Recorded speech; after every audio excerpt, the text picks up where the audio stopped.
У нас в Москві є свої прихильники, свої захоплені читачі. І це треба врахувати, що читали його переклади. Мовчану пощастило. На перекладачів це був перекладопад Мовчана. Мовчан жив у Москві, його перекладали прекрасні поети, Юрій Рашенко, і Кушнєр, і Горбовський, і Котенко, і, здається, Світлана Соложенкіна. Ну, багато добрих перекладачів. І слово Мовчана таки звучало при всіх втратах до перекладу. Це неминуче. Втратить щось від оригіналу, якийсь нюанс.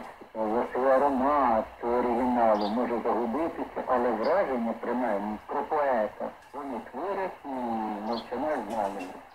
Навіть менше тоді знали в Україні, де книжки його проходили з боєм, де Мовчан вважався таким собі фрондером чи остаточним дисидентом і тим поетом, до якого не повинно бути довіри. Я на ті часи очолював відділ критики в літературній Україні. Я знав, що в тодішньому табелі про ранги Мовчану не було відведено якесь